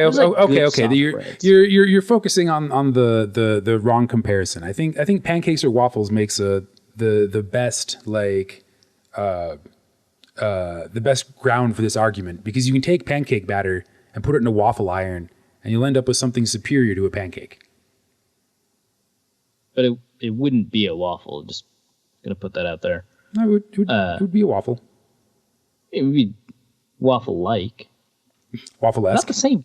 They're not the same batter. Anyway. Waffle. No, I mean, no. You would not normally make waffle batter the same way that you would make pancake batter. Yes, I get that. But okay, so what's your answer? Are you gonna say pancakes now? Am I gonna have to throw my headset? Well, actually, okay. So my answer is a cop out, but it is true also. Is that it depends on my mood. Some days I definitely prefer pancakes. Some days I definitely prefer waffles. Oh man. All right, Didn't you just yell at me for hedging on a question like this a couple of weeks ago? I think you have to pick one. Yep. No, I don't have to pick one. And I did probably yell at you for hedging on the same way. But, I was probably right at the time, and I'm probably right now. No, I am definitely right. Crispy things are better than less crispy things. That's such a ridiculous... Would you rather have a steak that was all crisp or a steak with some tenderness? That's such a ridiculous totalizing rule. I would rather have a steak with some crisp than no crisp. Yeah, obviously. Well, yeah, that's what I'm saying. Case closed. Yeah. Next question. Wait, no. Purple PTSD. Hold on. All right. Your answer just proves that there's a continuum of crisp and non-crisp here, and that sometimes things don't call for crispiness, and sometimes they do. Crisp is never an adjective applied to pancakes. Would you rather have a crispy soup or a soft soup? I'm a big fan of putting tortilla straws in my chicken tortilla soup, therefore That's making different. it crispy. Whatever. And would you rather have a pudding that was hard or a pudding that was soft? Creme brulee, definitely. No, creme brulee, pudding with crispy. A tiny amount of crispy. If it was a ton crispy of surface. crispy, you'd hate it. Well, and waffles are just also, creme brulee crispy is enough. creme brulee is not pudding; it's custard.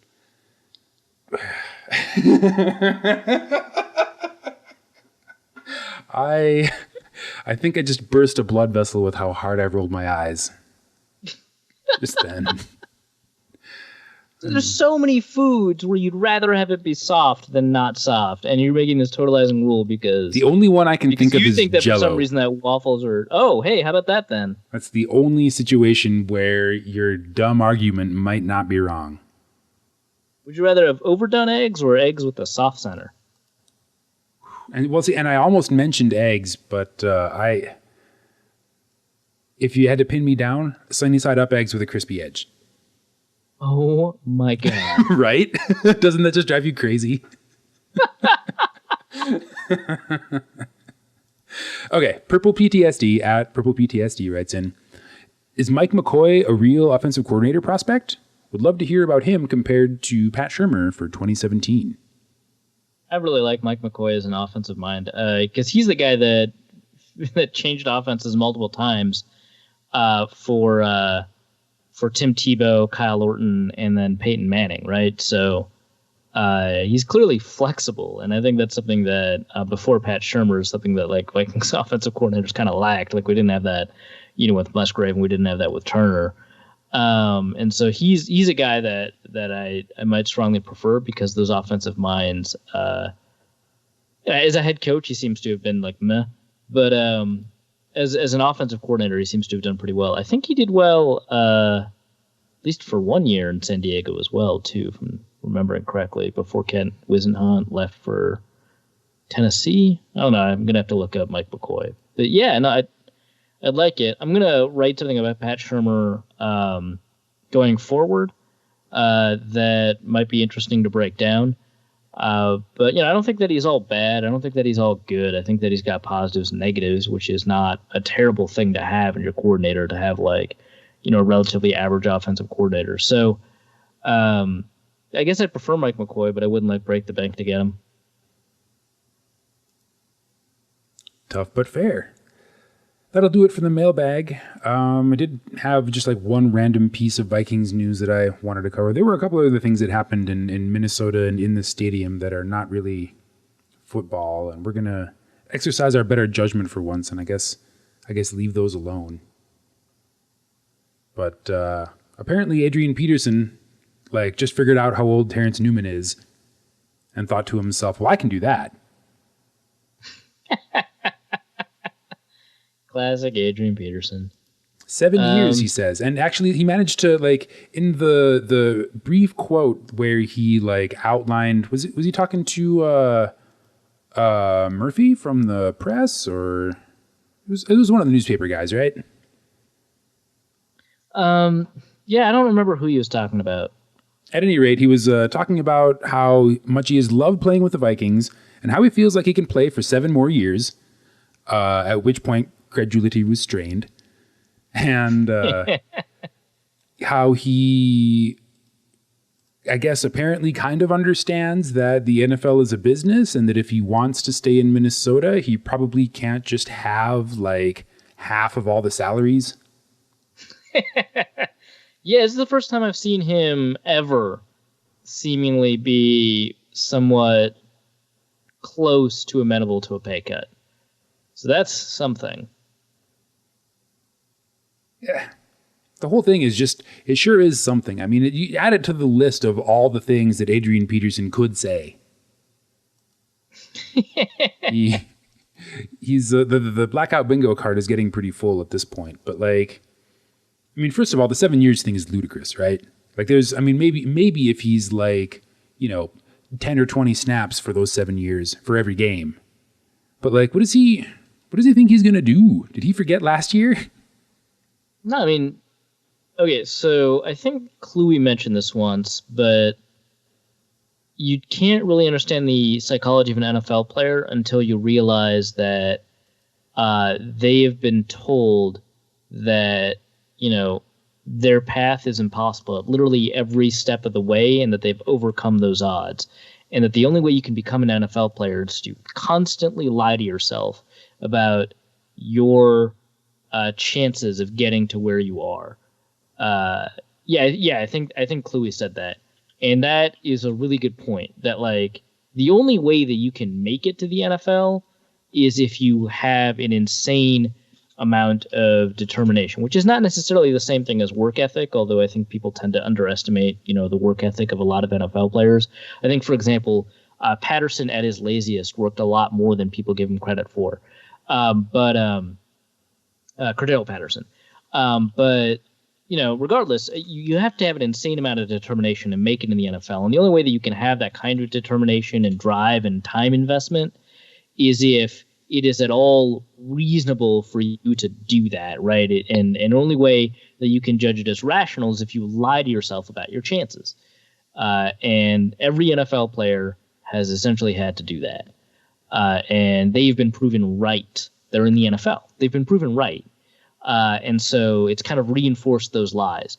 And Adrian, I think, is an even more extreme example of that. See, I'm going to disagree with you in a minute, but I'm going to let you make your case first. Sure.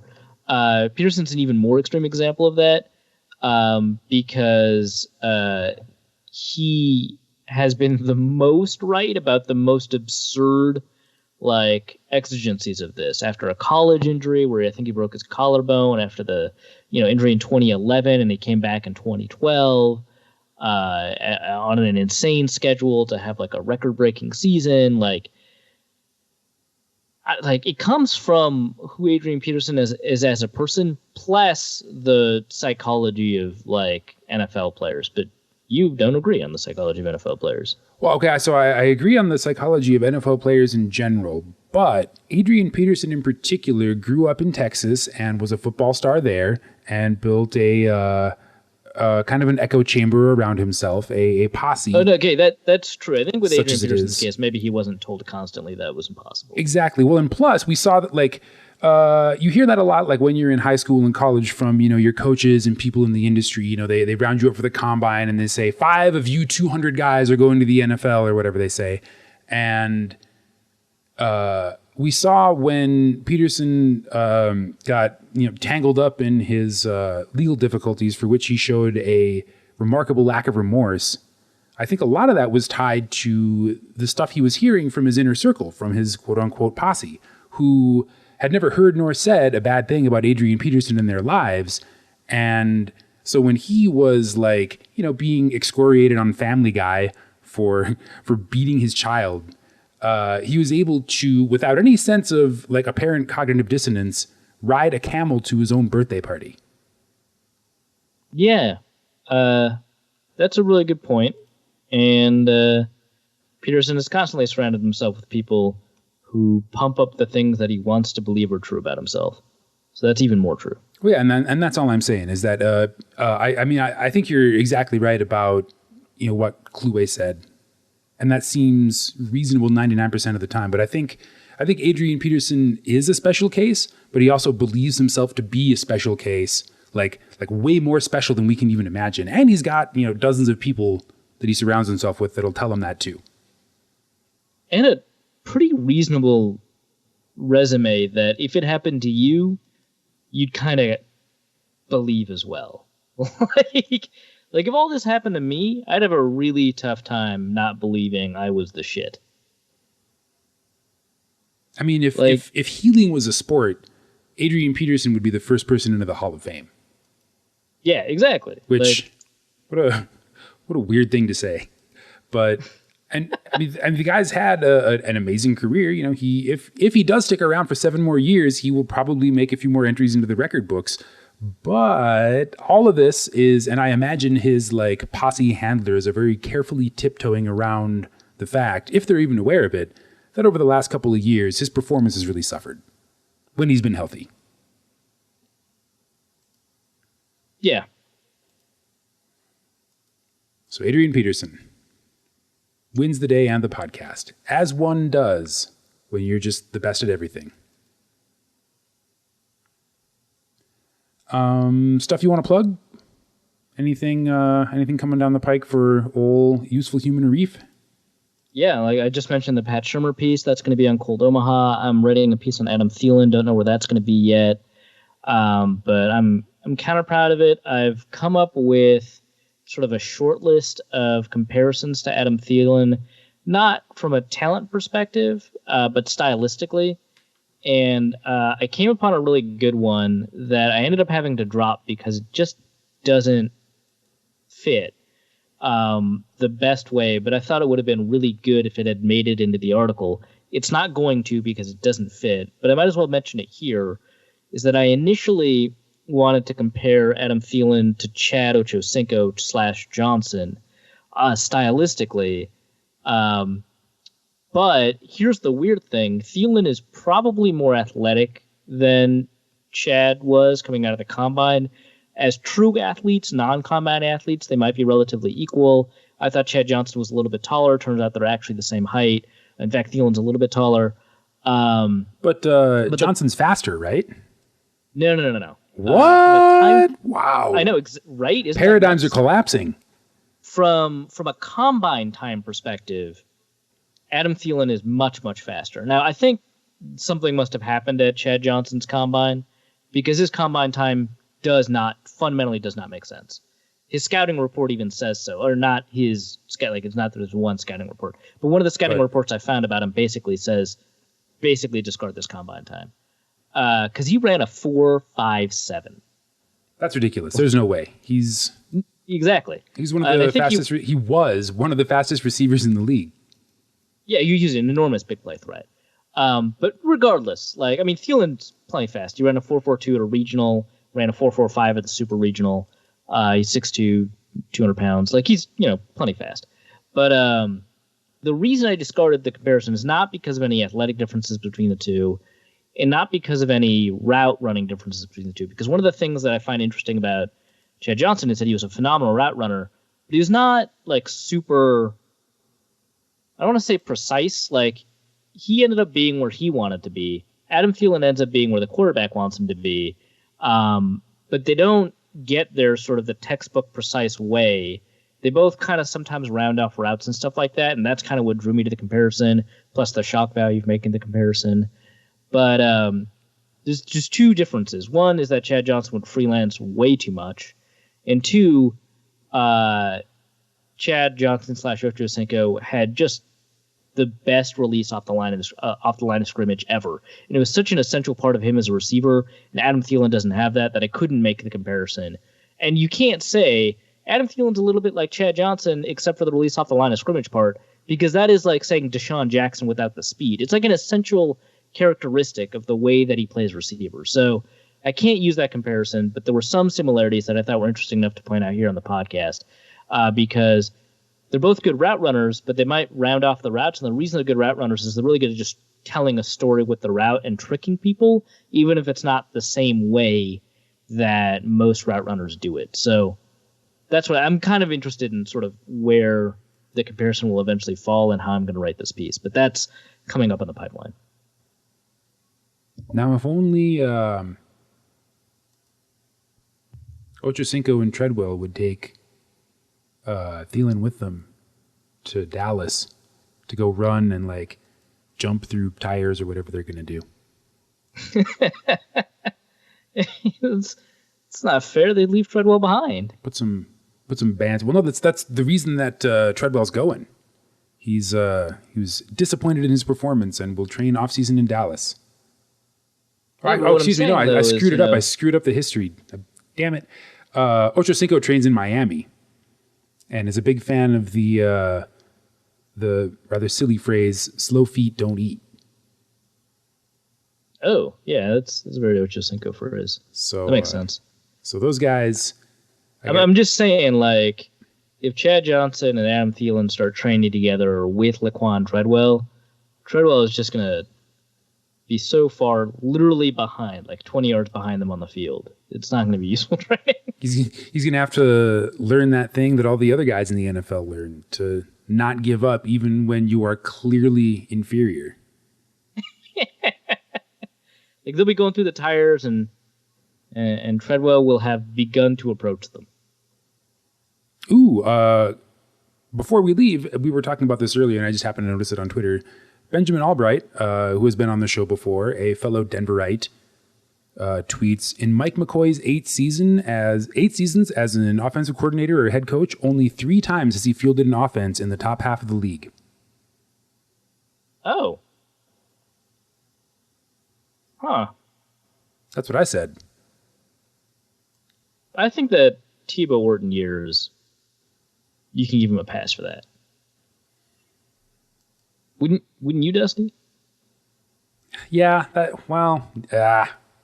What? Yeah, I guess. Yeah, that's fine. Those were so fluky. Right, but that's Well, I mean, it's fluky the win, but it was still a not top 10 offense, statistically, right? So. Well, no, but I just can't remember if it was top half. I think it was probably like top 15. So. What was that, 2011 or 2012? 12. All right, well, I might as well look it up right now because, we've got some. We got a second to kill. Yeah. Oh, excuse me, no, it was 2011. Oh, it was 2011. Okay. So if I look at Denver's history on Pro Football Reference, go to 2011. And yeah, the offensive rank in yards was 23rd, in points was 24th.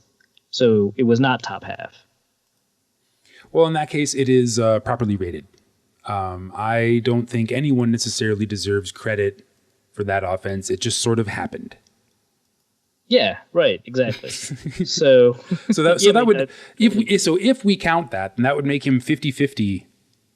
But it obviously doesn't count because they were able to win for no real good or clear reason, despite being bad in many categories. So this is interesting. So 1 year with Orton ranked 12th in points. The second year with Orton ranked 32nd in points. The next year with Orton/Tebow ranked 24th in points. Then, of course, Manning arrives and you rank 4th. Which, yeah. Well, that first, the Orton Tebow season was before Von Miller, right? Like that was before the vaunted young defense. That was like literally the year before we brought a couple of those guys in, and then it took 2 more years to build the Wall of Orange, and then Super Bowl, because the ghost of Peyton Manning is still a better on-field play caller than functionally any other quarterback in the league. Yeah. That's how I choose to remember it going down. Fair enough. Well, all right. I guess we'll return next week. Maybe. I don't know. We'll find something to talk about. Maybe. If we don't, we'll see you soon. This is such a strange time for the league. Oh, no, wait. We still got playoffs to talk about. Well, we'll be back next week to hit on the Packers and potentially cheer for the Seahawks. Exactly. Hey, did you see the Devin Hester thing? Speaking of the Seahawks. Devin, what happened? Devin Hester to Seahawks. Oh. Like he was just signed? Like, yeah. He wasn't on a team, right? So, no, he was, the Ravens cut him, right? He was on the Ravens? Yeah. Yeah, wow. Okay, they waived him last month after he struggled through injuries and showed a hesitancy to return punts. That's the only thing you can do. He wanted to return punts, just not for Baltimore. He wanted to be with a team with an elite quarterback. Fair enough. All right, well, that's an interesting playoff story. Well, we will have more on Devin Hester's return touchdowns next week on Norse Code. Until then, spoons out. Norse Code is the largest and only division of Norse Code LLC. You can find Norse Code on the Daily Norseman, SB Nation's Vikings blog at dailynorseman.com. You can also find it on iTunes, Stitcher, Google Play Music Podcasts, or wherever else fine podcasts are aggregated. Our Vikings blogger extraordinaire and generally useful human is Arif Hassan, who can be found on Twitter at Arif Hassan NFL. Our intrepid producer and occasional co-host James Pagachnik can be found on Twitter at Big Mono or curating the official Norse Code Twitter feed at NorseCodeDN. I'm your host with a firm grasp of the obvious, Dusty O'Connell, and my name is my handle on Twitter. If you'd like to donate a few bucks to the show, your one-time donation can be made at paypal.me/NorseCode, or a recurring monthly contribution can be made by visiting patreon.com/NorseCode. Please visit our website, norsecodepodcast.com, where you'll find links to our Facebook and YouTube pages, along with the episode archive and some other good stuff. And any questions or comments that won't fit in a tweet can be emailed to norsecodepodcast.com. On behalf of James and Arif, my name is Dusty, and we all thank you so much for listening.